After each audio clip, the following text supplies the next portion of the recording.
इस बीच आपको सीधे ले चलते दुमका, जहां पर वहां की उपायुक्त राजेश्वरी बी एक प्रेस कॉन्फ्रेंस कर इस पूरे मामले को लेकर कुछ जानकारी दे रही। सुनाते हैं आपको क्या क्या नहीं है।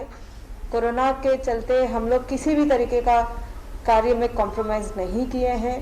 सुरक्षा का ध्यान रखते हुए, हर एक का स्वास्थ्य का ध्यान रखते हुए हम लोग ने एसओपी को फॉलो किया और आगे भी एसओपी को बनाया गया है। ईसीआई के द्वारा जो गाइडलाइंस आए हैं उसको भी पूरे तरीके से फॉलो किया गया है।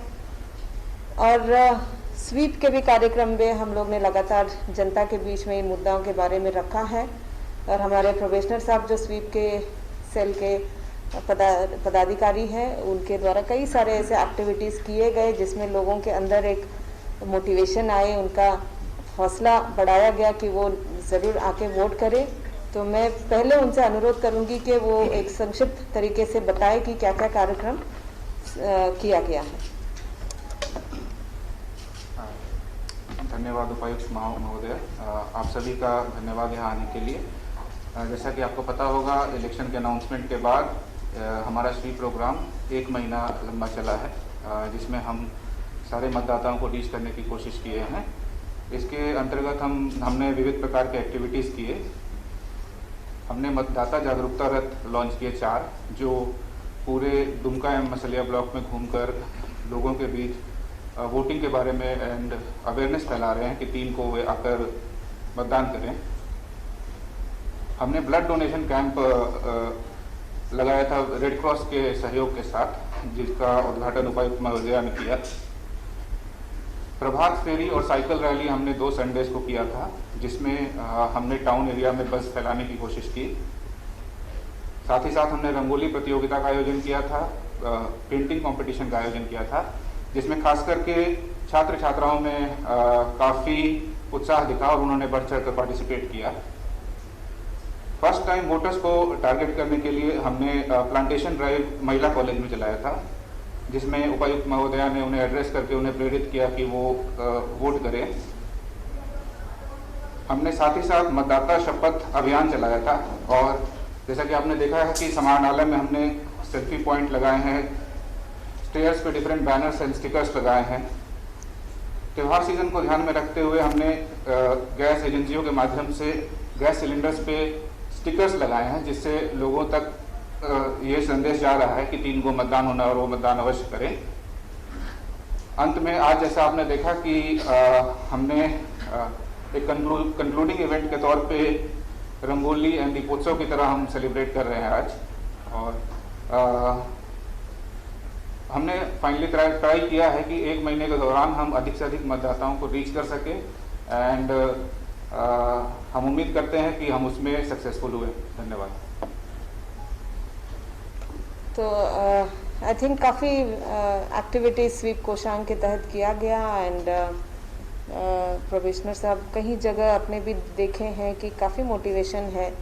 लेकिन हम कुछ कोविड-19 के मद्देनज़र जिला प्रशासन ने क्या क्या कार्रवाई किया उसके बारे में बताना चाहेंगे। सबसे पहले ये है कि जितने भी हमारे कोषांग बने उसमें हम लोग ने सभी पदाधिकारी कर्मी के सुरक्षा के लिए सैनिटाइजर्स और मास्क को उपलब्ध कराया गया। सबसे बड़ा एक चुनौती अगर है तो वो ये है कि जिले भर से लोग आएंगे एज पोलिंग पार्टी और वो इन बूथों में पोलिंग का कार्य करने के बाद सभी अपने अपने घरों में लौटते हैं। तो ये polling party in a booth 500, 600 या 800, 900 तक के लोगों का कांटेक्ट में आएंगे इलेक्शन के दौरान, पोलिंग के दौरान। तो ये बहुत ही ज़रूरी था ये देखना कि हमारे कोई पोलिंग पार्टी में संक्रमित नहीं रहे। तो हर ट्रेनिंग के पहले उनका जांच कराया गया कोरोना का, जो रैपिड एंटीजन टेस्ट है जो इमीडिएटली रिजल्ट देता है, उसके तहत हर एक पोलिंग पर्सनल का जांच हर ट्रेनिंग के पहले कराया गया। तो देखा जाए तो पोलिंग पर्सनल का जांच 3-3 बार किया गया और हर सेटिंग में कुछ लोग आते थे, कभी 2, कभी 4, कभी 8, क्योंकि काफ़ी बड़े ग्रुप में इन लोग आ रहे थे। तो उनको तुरंत उस एरिया से हटाया गया और उनको ट्रेनिंग में वो भाग नहीं लिए। जो भाग लिए वो सभी नेगेटिव थे। तो सबसे पहला स्टेप ये था। उसके बाद इनको एडवाइस किया गया कि वो पोलिंग के पहले अनावश्यक तरीके से घूमे नहीं, भीड़ में नहीं रहे, बाज़ार में नहीं जाए, प्रोग्राम्स में नहीं जाए और अपने आप का बचाव वो करे। और इसी तरीके से पोलिंग के बाद भी वो परिवार से थोड़ा दिन के लिए आइसोलेशन में रहे, क्लोज कांटेक्ट में नहीं रहे। फिर 7, 8 और 9 तारीख को उनके लिए भी जांच रखा गया है दोबारा पोलिंग के बाद। तो 8 और 9 को उनको जांच करने के बाद इन सभी को क्लियर किया जाएगा कोविड-19 वायरस के लिए। तो ये सुझाव भी दिया गया है उन सभी को। और आज कुछ लोग वही बोल रहे थे कि काम करना मुश्किल हो जाएगा आइसोलेशन में रहने से। तो वर्क एरिया में हम लोग सामाजिक दूरी अनुपालन कर सकते हैं, लेकिन फैमिली में सामाजिक दूरी अनुपालन नहीं हो सकता है। तो पोलिंग पार्टी को विशेष रूप से बताया गया है कि उनको अवश्य ये आइसोलेशन फैमिली में, घर में जब रहते तब उनको मेंटेन करना जरूरी। इसके अलावा बूथ जो पोलिंग पार्टी जाएंगे उनके लिए कई सारे कोविड-19 के मटेरियल्स दिए गए हैं। उसमें हेड कवर है, मास्क, फेस शील्ड, ग्लव्स के पेयर्स है और उसके अतिरिक्त एक बायो बैग उनको दिया गया है। पोलिंग के बाद ये सभी मटेरियल जो डिस्पोजेबल है उस बायो बैग में डाल के वो लोग उसको डिस्ट्रॉय कर देंगे, जला देंगे, ताकि वो आपत्ति बन के नहीं रहे उस लोकेशन पे। तो हर एक टीम को हर बूथ पे एक बायो बैग का भी फैसिलिटी दिया गया है। सैनिटाइजर्स पर्याप्त मात्रा में दिया गया है, सोप भी दिया गया है ताकि वो समय समय पे हाथ अपना साफ करते रहे, सैनिटाइज करते रहे, खाने के पहले हाथ धोए। इसी तरीके से हम लोग वोटर्स के भी जो वोटर्स आएंगे उनके लिए भी मास्क रखे गए हैं। जो बिना मास्क के आएंगे उनको मास्क दिया जाएगा वहाँ पे और वो मास्क पहन के ही वोट करने के लिए आएंगे।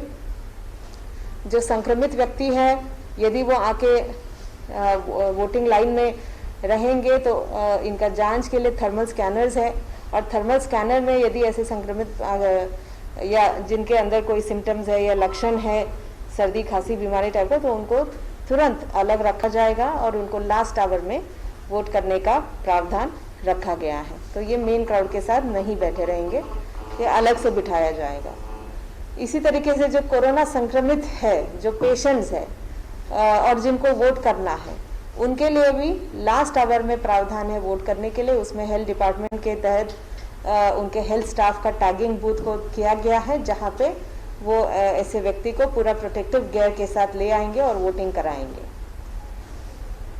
बूथ पे सामाजिक दूरी का अनुपालन करने के लिए हम लोग हर बूथ पे 2 लाइन 20-20 व्यक्तियों का मार्किंग रखा जाएगा और 1-1 मीटर की दूरी में ये मार्किंग रहेगा ताकि बूथ के पास आकर के इकट्ठा होके नहीं खड़े रहे भी।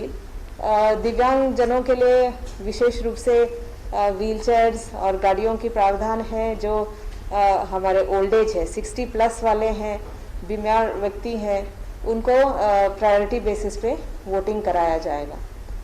तो इस तरीके से आई थिंक हम लोग काफ़ी एक्सटेंसिव गाइडलाइंस को फॉलो किए हैं और कुछ जिला स्तर से भी ऐसे कार्रवाई किए गए हैं टू एंश्योर कि बूथ पे जो हमारे टीम्स जा रहे हैं उसमें कोरोना का कोई संक्रमित व्यक्ति नहीं रहे। ये आई थिंक बहुत बड़ा उपलब्धि है जिला प्रशासन के लिए कि हम लोग हर सिटिंग में 2-2 हज़ार लोगों का जांच कराए और उनको उस ग्रुप को पूरे तरीके से हम लोग चेक करने के बाद ही उनका ट्रेनिंग में बिठाए हैं। तो मुझे पूरा विश्वास है कि जिस तरीके से SOP को बनाया गया है और अनुपालन किया गया है, हमारे बूथ पे जो टीम जा रहे हैं वो बिल्कुल स्वस्थ है और वोटर्स को बिना झिझक वो अपने बूथ पे जाए, क्योंकि हम देखते हैं कि ऑलमोस्ट दुमका में एक नॉर्मल सी आ गया है। नज़र आता है कि लोग बाज़ार में जा रहे हैं, दुकानों में खड़े हैं, कई लोग बिना मास्क के भी घूम रहे हैं, हम लोग फाइन भी करते हैं। उसके बावजूद लोगों के अंदर उतना डर नहीं है कोरोना का जितना होना चाहिए। तो मैं आशा करती हूँ कि वोटिंग में वो नहीं डरे और सामाजिक दूरी और मास्क और कोविड-19 के एसओपी को फॉलो करते हुए यदि वो आएंगे बूथ पे तो वो पूरे तरीके से सुरक्षित रहेंगे। और ये एक आम सूचना भी हम जारी कर रहे हैं, हमारे पोलिंग पार्टी को भी डायरेक्शन दिया गया है कि यदि पोल होने के बाद जब वो 3 तारीख को घर लौटेंगे, उसके बाद अगर उनको किसी तरीके का लक्षण उनमें नज़र आएंगे, सर्दी खांसी बुखार या सिम्टम्स का, तो वो स्वास्थ्य विभाग से संपर्क कर लेंगे और अपना जांच कराएंगे। नहीं कोई लक्षण होगा तो वो 8 और 9 को अवश्य जांच कराएंगे।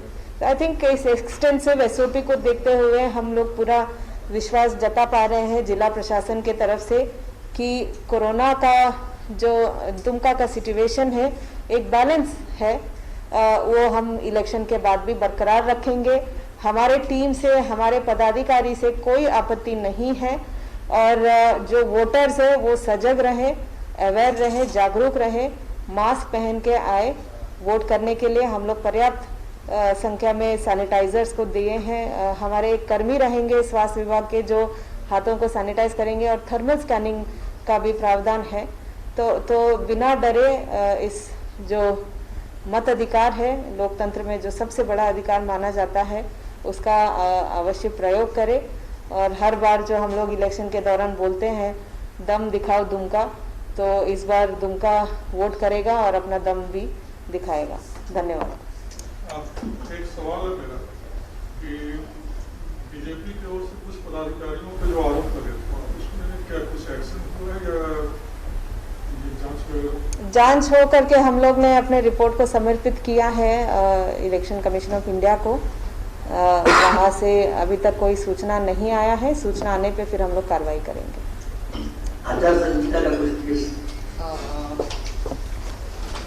आचार संहिता के कुल 18 मामले आए थे, जिसमें से 8 मामलों में एफआईआर दर्ज किया गया है और बाकी सारे मामले निष्पादित किए गए हैं। अभी कोई भी मामला लंबित नहीं।